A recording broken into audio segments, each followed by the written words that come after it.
discussion towards the Indian scenario only. So changes in contribution of India in global GDP. According to the Angus Madison database, India and China contributed 50.5% of the global GDP in 1000 AD. See, 1000 AD, the timeline started from here when we have the concrete data. The concrete data starts from 1000 AD only. So side by side, let's see that what is the trend here. So 1000 AD, you will find that the contribution of India along with that China was 50.5%. Contribution of what? Contribution towards the global GDP. When we talk about the year, that is 1600 AD, here you will find that the share of India and China's contribution will shoot up to 51.4%. China accounted for 29% here in the contribution of 51.4, whereas India contributed 22.4%. That is the contribution by the Indian economy. And why we are writing this? Why we are writing this? So that we can have the trend, that whether the trend was upwards or downwards. After 1600 AD, let's shift towards 1700. Here, the Angus Madison database will tell us that the China's GDP fallen, but India's went up. We do not have the exact number for the China's GDP in 1700, but India's GDP number was 24.4%. This is not the exact GDP number. This is the GDP contribution when we study the contribution of India's GDP as compared to the global GDP. So India's GDP contributed 24.4% in the global GDP in 1700. So just tell me one thing, that in 1600 it was 22.4% the contribution, and it was 24.4% in 1700. So what do you think? The contribution of our country in terms of GDP, it rose by certain points or it was reduced via certain points? Do let me know in the comment section. After that, by 1820, it had fallen. This particular share of 24.4% fallen to 16.1%. And as we will move towards 1870, you will find further reduction. And the GDP contribution of Indian economy towards the global GDP will fall down to 12.2%. So, via the analysis of Angus Madison database, one thing is for sure, that Indian economy, the contribution of Indian economy rose from your 1600 AD to 1700 AD. But after that, once you move towards 1700 AD to 1820 and 1820 to 1870, you will find that the contribution of our economy has reduced drastically when we compare it with the global economy. Fine. Okay, I hope this is clear, because question can be asked from here that in 1600 AD the trend was this, 1700 the trend was this. So what is the interpretation? Or they can directly ask that the Indian economy reduced the global contribution of Indian economies, or you can say India's GDP in the global GDP contribution reduced in 1700, or they can ask it increased in 1700. You must be very clear that when we move towards 1700 from 1600, your numbers will rise. After that, it will start decreasing. And once the Britishers will enter our country, this contribution will reduce drastically. Okay. Now, let's see in the British era, what was the scenario? Only the basic stuff is there. We are not talking about the history here. Fine. Indian history, we will be not touching this part because this is for the historians. We are talking about the subject of economics. So, developments in the Indian economy during the time of direct control, British control between 1858 to 1947, colonial governments' official transfers of money to the UK were referred to as home charges. Now everybody knows that the British plunder was there, and the British plunder was not only in the form of administration. There were certain administrative policies which backfired our country, but also the economic plunder was there. So all these things come under that only. Fine. So home charges is one such term which is used by various you can say economists to define all these things which were being looted by the British government from our country. So in the name of dividends to East India Company, in the name of interest on loans raised by the government of India in England, expenditure on British army stationed in India, pensions, annuities, all these things. In the name of all these things, they recovered certain charges from various sources, be it the agricultural activities, be it the industrialists, or for that matter, the mercantilists also, the merchandise exports also. All these things were being looted from India and redirected. The funds were redirected towards the Britain. At that time, during you can say 1600 till 1947, if you will analyze the data points, the economic indicators of our country, you will find that the per capita income, the PCI, that is per capita income of our country, it grew. That is a very good thing that it grew by 12%. But have a look at this number. At the same time, in this particular same timeline between 1600 to 1947, the economy of Britain, fine, it was having a boom, a drastic boom, thanks to the per capita income. And from where this income was there? From the various colonies. India was one of the colony, na? From all the other colonies also, you club together the amount, the PCI, the per capita income of Britain was risen to 553%. Indian PCI rose by merely 12%. On the other hand, the Britain's PCI, per capita income, rose by 553%. That is a huge difference when we talk about the economic indicators. Next, the total GDP of India during this time period increased by 2.44 times. So whatever the GDP was in 1600, you multiply it by 2.44 and you will get the GDP of 1947 of our country. But in the same timeline, when we talk about the Britain's GDP, it grew by 52 times. The rise was 52 times. So from here, you can directly say that the economic plunder was also a reality during British era. So developments in Indian economy, whatever was the development here from 1000 AD till 1600, 1700 and 1800 AD. After that till 1947, whatever the important things are, we have covered that. Now let's see that post-independence, what was there. So Indian economy till 2008 and afterwards, we will be starting with the 1951 only. Here in 1951, the government of India was very skeptical that whether we should focus on the industries, that is the secondary sector of our economy, or should we focus solely on the agricultural activities, that is the primary sector. Ultimately, government figured out, thanks to various economists, that we must focus our 100% resources or the major resources on the primary sector only, that is the agricultural activities only. And from 1960, they will be picking up the green revolution, and after that, the industries will also chip in the secondary sector. So in 1978, as I have just told you, that from 1951 till the green revolution, that is approximately till 1968-69, only agriculture was the major aim of our country. The agricultural productivity, the rise in agricultural productivity was the major aim of our, you can say, government.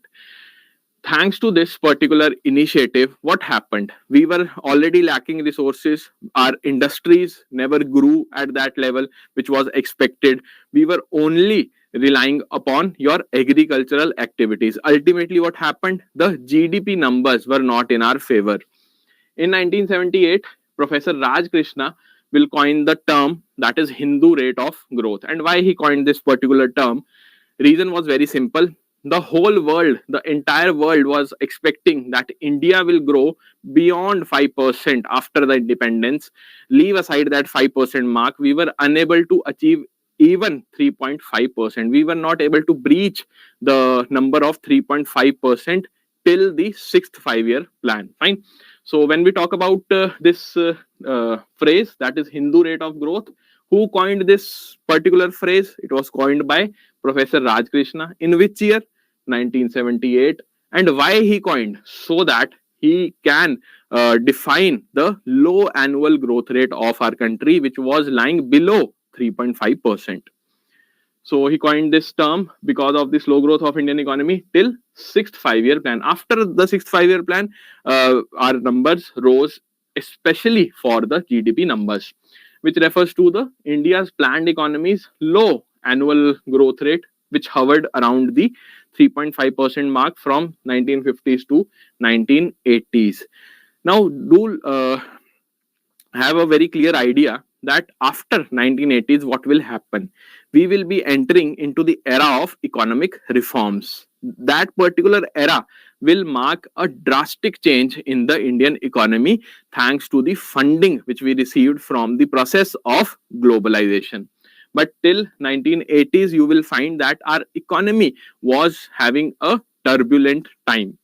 While per capita income growth averaged merely what 1.3% only. So these numbers are important for the examination. IBF can ask that what was the number when we talk about the per capita income during the phase of 1980s. So the correct answer will be approximately 1.3%. Fine. What happened during this era, 1980 to 1990? Only during the sixth 5 year plan, that is 1980 to 85, we will study the sixth 5 year plan. Don't worry. Unit number 3 is dedicated towards your planning commission, and the 12 5 year plans will study in detail that how we reached up to the sixth 5 year plan. This is just a basic overview of your Indian economy. So only during the sixth 5 year plan, that is 1980 to 85, India could break the curse of Hindu rate of growth. Liberalized import policies of the government increased the imports. Now, why we entered into the liberalized policy, how privatization occurred, and why globalization was necessary, all these things we'll be studying in the upcoming chapters. So what you have to remember from here, that who coined the term Hindu rate of growth? Professor Raj Krishna. Why he coined the term, and when we were able to break the curse of Hindu rate of growth.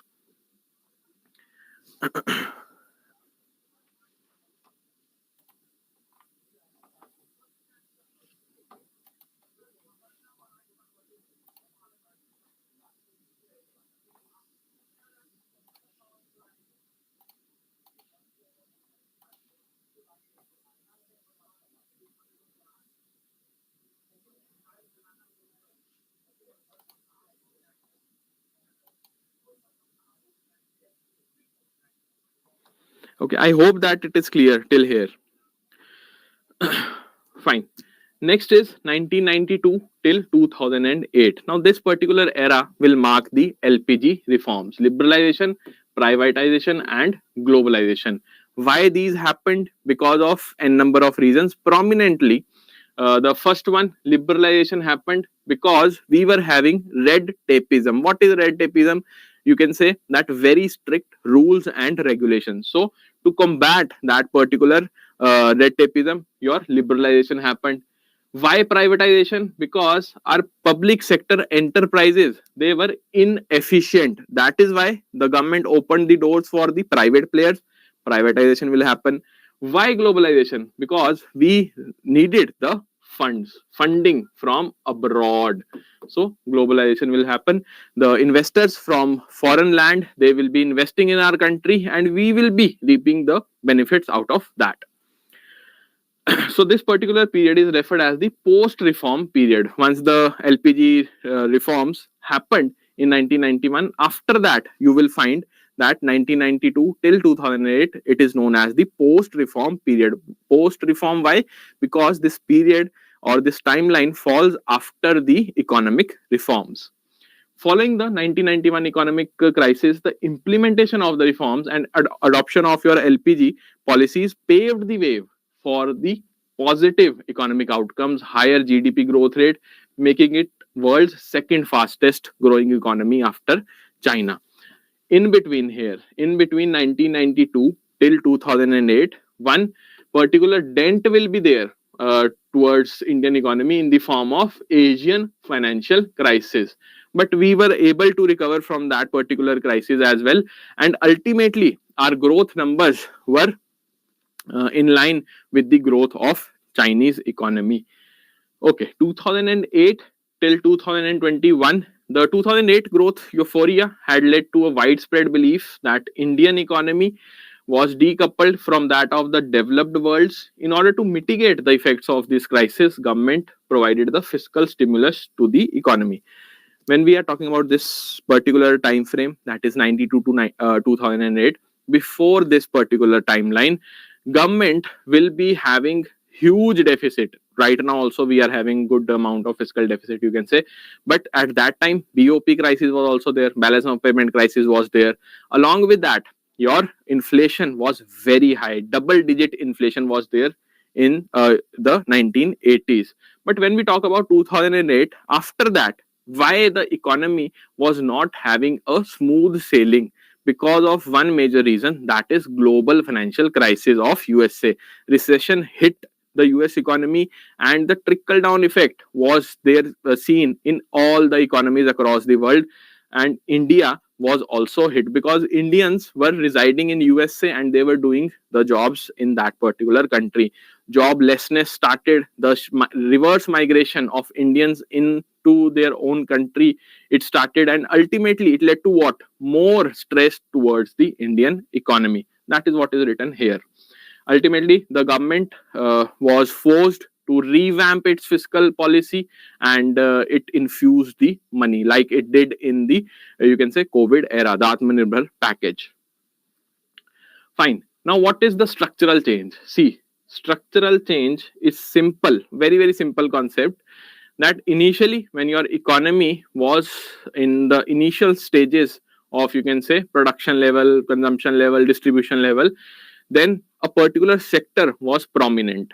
But afterwards, after a period of time, let's suppose 10 years or after 20 years, your economy is now driven by some other sector. Like in India, when we talk about during the independence period, their agrarian, you can say, activities were huge in our country, and the sector which was driving our economy was the primary sector. But later on, as if you can say in 1980s, 90s, and today also, the services sector is driving our economy. So that particular change in the structure of an economy is known as structural change. So in Indian scenario, if we talk, what is the structural change? Somebody asks you that question, what you will say? You will be saying or telling them that the change from the agrarian economy to the service-led economy is the structural change in our country. Fine. So in India, structural change refers to the transition of an economy from low productivity and labor-intensive economic activities to higher productivity and skill-intensive activities. That is, low productivity, labor-intensive economic activities refers to what? Agricultural sector, and higher productivity and skill-intensive activities directly related to your tertiary sector or the services sector. The agricultural shares, or the agriculture's share of GDP has steadily declined from 26.9% in 1990 to 21.6% in 2000. Now here you will see that it is not that much, 26.9 to 21.6%. So approximately 5% negative growth is there. So some people will think that okay, that is manageable. But when we talk about the financial year 2024, you will find a huge disparity. Now we are sitting at 16% only. What is this percentage? These are the share of agriculture in the GDP. If our GDP is growing, let's suppose, by 7%, then if you assume that there are 100 reasons why our GDP is growing, then in this 100%, only 16 is the number of agriculture share. Agriculture is having a share of only 16 in this 100, simply stated. Okay, now if we are talking about 1990s, in 1990s it was 26.9%. Right now it is 16%. So in which sector this particular number or the gap of 10% went? It went towards the services sector via your secondary sector. And we'll be talking at length about all these sectors in the dedicated chapter, that is Unit 2, Sectors of Economy. Okay, so the structural changes happened because of the demand, obviously, because of the demand, the global demand, and ultimately LPG reforms happened. One more reason why structural changes happened during the COVID era was the restrictions, fine, the lockdown. Lockdown was a temporary reason for structural changes in our economy. How? The primary sector, that is agricultural sector, and the tertiary sector, that is your services sector, these were not hit that much as compared to the industrial activities, the secondary sector. Direct restrictions were applicable in the secondary sector. Primary sector, no restriction was there, fine. Agriculture was left alone, that they can produce whatever they want to do. The tertiary sector, here work from home started, technology was there to help all these you can say people who are working in tertiary sector. But what happened with the industrial industries, or you can say the secondary sector, was that they are labor intensive. There, if you are not having the lockdown policies implemented strictly, then it might lead to more devastation because of the COVID-19. This particular temporary change you can also term as the structural change in our economy, that suddenly you will see there is a fall in the industrial production of our country thanks to the COVID-19 restrictions. The onset of pandemic has increased the primary sector's contribution because it was left alone, no restriction was there to the economy, as agriculture was the only sector allowed to function smoothly during the economic lockdown. When we talk about the numbers tell us a story that in 2020-21, services sector contributed 60.9%, followed by the secondary sector 19.8%, but primary is 20.1%. And right now in 2024, we have just discussed that it hovers around 16%. Here it was 20% thanks to the COVID-19 restrictions on secondary sector. All those people who are working here, they shifted the focus towards the primary sector because everybody needs a job, na? So right now when we are sitting today, then what is the overall structure, or you can say overall share towards GDP via various sectors? If you want to analyze, then this is the data which you must focus. Overall, if we see the sector share towards GDP, tertiary sector, it is 60%, secondary 28%, and primary is 12%. When we talk about the working force, that how many people are working in a particular sector, for the primary sector it is 51%, for tertiary it is 27%, and secondary is 22%. So can you just see that here there is a contrast, a huge contrast. The sector which is holding the maximum share in GDP, the workforce here is at the second number. But when we talk about the primary sector, which is holding the least share towards GDP, its working force is at the top. So maximum people in India, they work in the primary sector, but the contribution of this sector altogether is the least when we talk about the comparison with other two sectors. An empirical examination of the nature and causes of structural change in the Indian economy reveals that the services sector drives your industry and the overall economy. The initial remarks which I just told you while starting the structural changes in Indian economy topic, that services sector is right now driving the overall economy. From the agrarian economy, we have shifted towards the services led economy. Fine.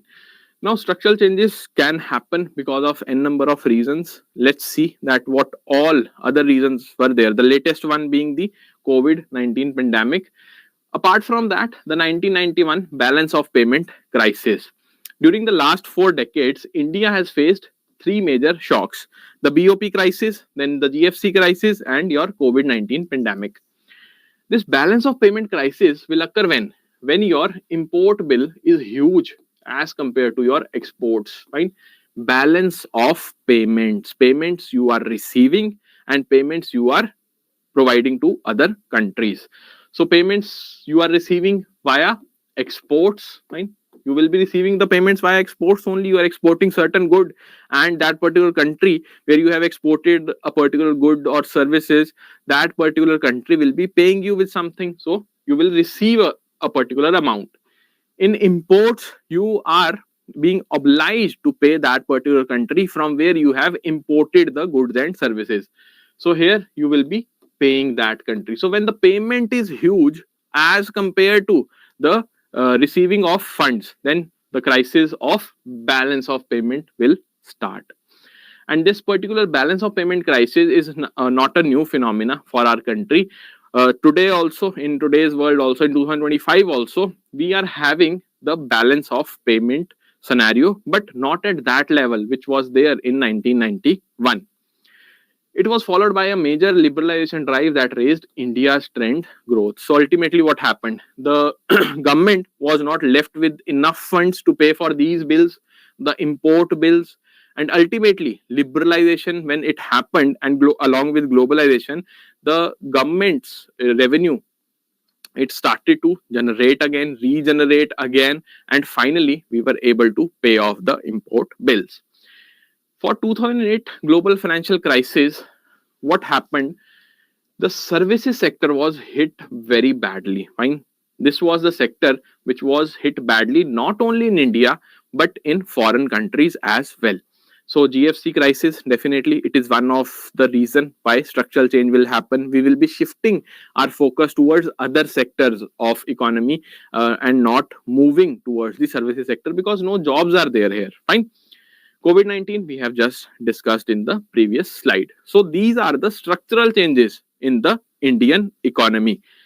Now, when we talk about the COVID 19 specific impact on the Indian economy and what are the important facts of COVID 19 which are mentioned in the book and can be asked in the examination, let's have a quick look into those concepts also. So, COVID 19 impact on Indian economy, everybody knows that today also we are not having the 100% resources in order to offset the COVID 19 losses. But still, the government is trying its level best since 2020 to resurrect the economy out of the COVID 19 impact. GDP contraction was very severe in the countries with higher stringency index. What is this stringency index? Basically, all those countries which are having stringent rules, laws, regulations pertaining to the lockdown, that the restrictive practices must be implemented with full force. So, high stringency index means your country has implemented the lockdown restrictions with full potential. So, India was also one of the country there, along with Argentina, Italy, UK, where the restrictions were huge. They were very, very strict while implementing all the restrictions. And because of that, what happened? GDP contraction will happen because the income activities are not going on. Why? Because nobody is working at that pace as compared to the other countries. Restricted lockdowns, rising resilience of both the firms and individuals in dealing with the infections mitigated the severity of economic damage, and the second wave's economic impact is seen to be 1/3 of the first. When the first lockdown was implemented, I hope most of you will remember, there was a chaos. Nobody knew that what will be the next step of the government. But once the first wave vanished from our country and the second wave entered, then we were in a better position to handle the COVID 19 restrictions. Work from home started, various, you can say, social distancing norms were being flouted by the Indian government as well. So we were in a better position to deal with all those restrictions. And that is the reason why the economic impact, if it was 100, fine, if it was 100 in the first lockdown, in the second lockdown, you will see that only 1/3 of 100 was left. That is 33.33% was the impact. Fine. Further, the impact of the third wave was significantly lower as compared to the other two waves. And right now, also in some places like Delhi NCR, there are certain cases of COVID, but nobody is having that alarming tone while even conveying the cases. Why? Because we are now better equipped to handle all these cases. Okay, so the impact on Indian economy was huge. Yes, everybody knows that, but whether we are able to negate all that negative impact, answer is no. Because of the COVID, you will find that various scholars have given their opinion, and RBI, being a premier institution for the economic indicators in our country, it has predicted that India will offset these COVID-19 economic losses in 2034-35. So right now we are sitting in 2025. From today, it will take 9 to 10 more years to offset the entire losses or the economic losses of COVID-19. That is being provided. The data has been provided by the RBI. So you must remember this, you can say, timeline, that by 2034-35 only we will be able to break the curse of your COVID-19 negative economic impact. Okay. Now, when we talk about some other sectoral impact, what was the prominent, you can say, movement which we saw during COVID-19? The movement towards villages. All those people who migrated towards cities for better job opportunities, they started to walk back towards their native places, and reverse migration started. And what happened because of that? The job opportunities which were already lower in those areas, in the rural areas, they were depleted during the COVID-19, and the job participation, the demand for the jobs was created in the rural areas. Government had to increase certain number of days and certain number of intakes in the Narega scheme, that you can take, let's say, 120 days of work and we will be paying you off for that. Ultimately, it was, you can say, restrained towards 100 days only once the COVID-19 pandemic effects were nullified. So reverse migration was there. We saw that there were signs of slowdown in various sectors like real estate, automobile industry. The Indian labor market also suffered a severe decline during the first wave, with unemployment hitting at all-time high. So all these things happened. Along with that, you will also find that there are certain more sectoral impacts, especially on the manufacturing. Manufacturing, the secondary sector of our economy, it was, you can say, significantly impacted by the COVID-19 restrictions.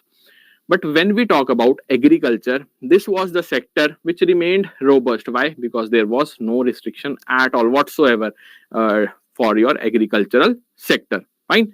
So I think this was it from my side. We have completed one unit. Now let's see the questions which are in front of you. And do let me know, all of you. I want participation from all of you so that I'll be able to know whether you have made sense out of this lecture or not.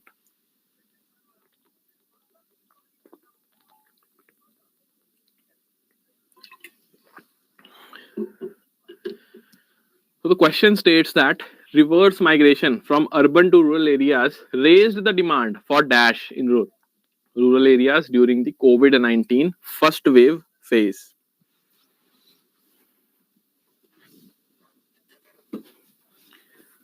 We have just discussed that reverse migration started. Now you have to tell me that which particular scheme was there.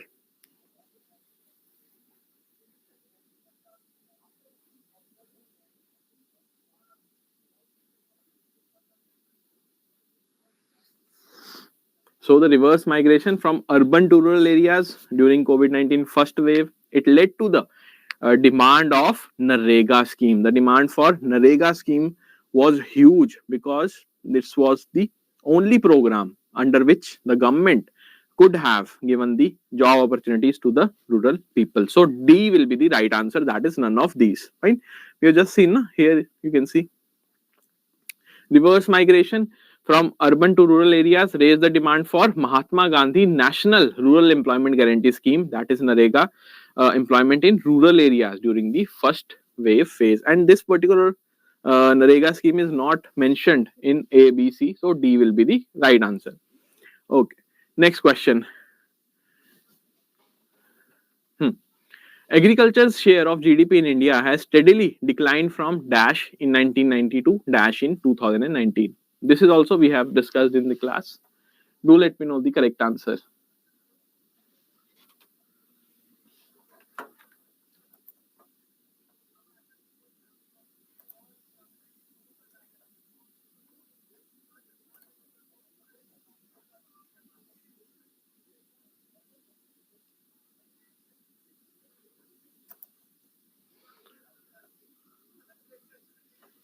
Okay, so most of you are telling A as the right answer.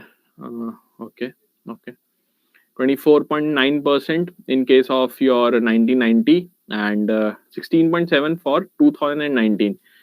Fine. So the correct answer is option D. It is 26.9% and 17.7%. Okay, don't get confused when we talk about the minute difference between the two numbers. Here deliberately I have written 24.9 because we normally tend to pick such options which are close enough. Okay, do remember 26.9% when we talk about 1990, 17.7% in 2019. So D will be the right answer here. Next, RBI has predicted that India will offset the COVID-19 losses in which year? What is the year? A very simple one, I would say. India will offset in 2034-35. Good. All of you are giving D as the right answer. That is good to know. Okay. As per the World Bank classification, Indian economy is a dash economy. Indian economy, whether it is a low income, low middle income, upper middle income, or high income, India falls under the lower middle income category. And all of you have again answered B as the right answer. Good. Fine. Next question. According to the Angus Medicine database, which two countries contributed 50.5% of the global GDP in 1000 AD? GDP computed in $1990 and in PPP terms. Fine. So simply you have to tell me that which two countries were having the maximum contribution when we talk about the global GDP in 1000 AD. It was India, Russia, India, China, Britain, China, or Britain, America. Which will be, what is the right answer here? Correct answer will be option B, that is India and China. Okay. According to the Angus Medicine database, by 1600 AD, India accounted for dash of global GDP. So India's contribution towards global GDP in 1600 was what? Approximate number you can give. You should remember also the approximate number only. No need to remember the exact number here. Whether it was 52%, 29%, 23%, or 10%, not 100%. Here the correct answer will be 23%. That is option C. Most of you have answered correctly. In fact, yes, C is the right answer. Fine. This question I want everybody to answer because such type of question can be asked, the trend-based question. So according to the Angus Medicine database, which among the following statement is correct? You have to select the correct statement.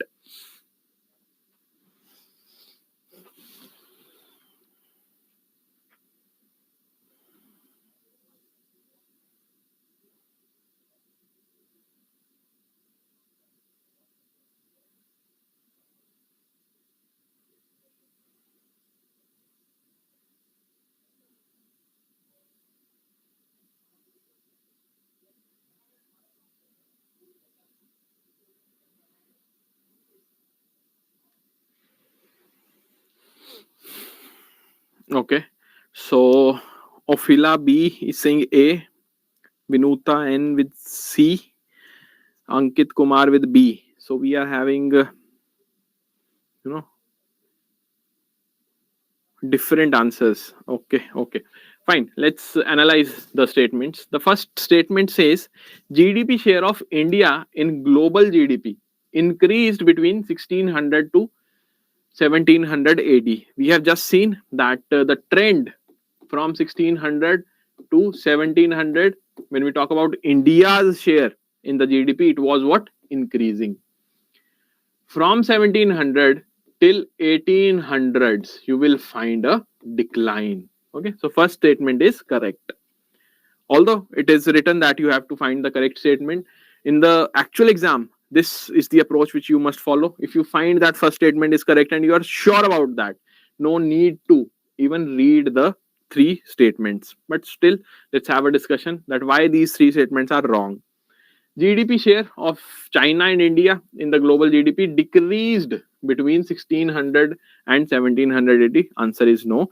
It basically increased, fine, from 50.5% to beyond 51%. The GDP share of India in the global GDP decreased between 1600 and 1700 AD. No, we have already seen that it increased. So this is also wrong. The GDP share of India in global GDP risen to 34.4% by 1700 AD. No, it was approximately 24%. So this is also a wrong statement. A will be the right answer. Fine. I hope that all of you who have not answered correctly, they are now in a position to know that why A is the right answer. Okay, A is the right answer here. A very simple question. Next one. Indian economy is ranked dash in the world in terms of GDP purchasing power parity. In PPP terms, the ranking of our country is what? First, fifth, third, or fourth? We are ranked third when we talk about the PPP numbers. And when we talk about the GDP numbers in GDP, right now, we are at the fifth position. Do remember this. The projection by IMF says that we will attain the fourth position by the end of 2025, but it is not a final number. For GDP, it is fifth. And when we talk about your PPP, it is the third position. Okay. Option C will be the right answer. Fine. So this was it from my side. If you have any doubt, you can ask me now. Any kind of doubt, you can just ask me.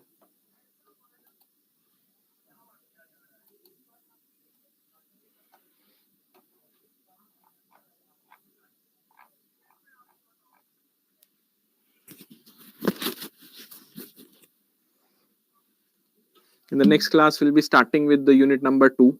Okay. So unit 2 will be talking about the sectors of economy at length. You will be having more clarity that how the agrarian economy has now become the service-led economy, and what all important revolutions are there. All these things we'll be studying in greater detail in the next chapter.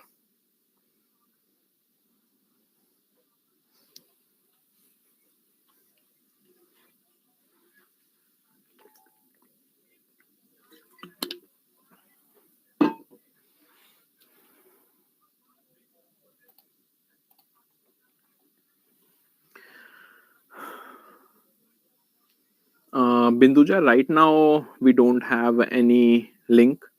As and when we'll be having that, we'll provide you. Fine. A case study kind of question won't be coming in this unit. Yes, yes. The scope is not there. All those units where the scope is there, I'll be informing you that this is a particular unit from where this type of question can be asked. Like for unit number 1, most probably you will be having single liner question, one liner question only. At max, some interpretation of Angus Madison database can be asked, not more than that. Fine. How to remember the percentage? See, for percentage, I would say that focus on the trend. Do not just jump on to the percentages. Yes, you have to revise again and again the numbers, but initially when you are studying and you have time to study, follow the trend, that whether the numbers are increasing or they are decreasing, whether the numbers are stagnant or not, what was the trend in the previous financial year, what is the trend in the present financial year. All these trends, first of all, you must remember. After that, the numbers you can remember by revising again and again. Try to create one fact sheet, and thereon just add all those numbers which we are talking about in these lectures. Finally, in the weekend or whenever you have the time in the branches, just flip through the pages of whatever note you have made and you are good to go. Where and when can we find note? The notes are already uploaded for this particular chapter. Just go to your learning portal. There, the thumbnail of this particular lecture's video will be there. Or right on that particular video, the thumbnail, move towards right, and there you will find one arrow, downwards arrow. When you will click the icon below that arrow, you will find the notes.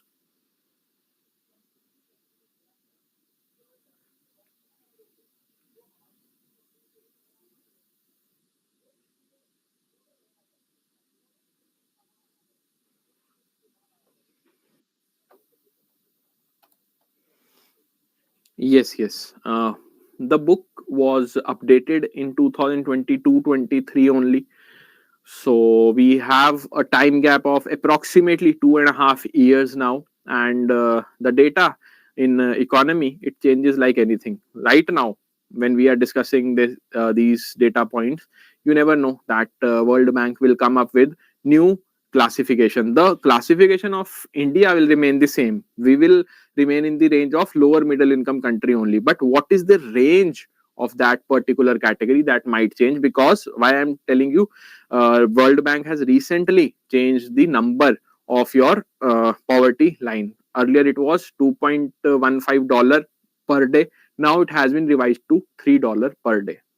So just remember, whatever is being taught in the class, that should serve as the benchmark for all the remaining lectures.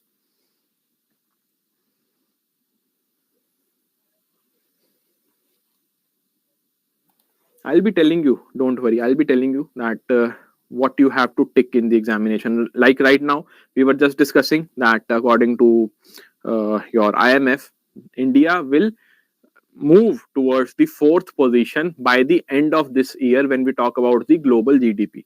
But right now, that is today, 9th June 2025, we are sitting at the fifth position only. Fine. I have not.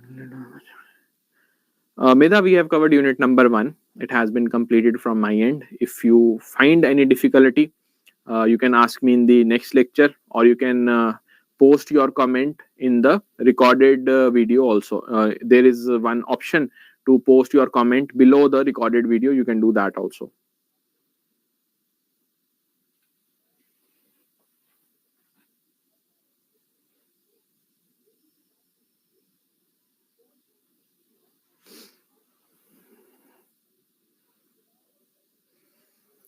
Fine. So this was it for today's class. We'll meet in the next session. That is tomorrow. We'll be starting with unit number 2. Till then, goodbye. Take care.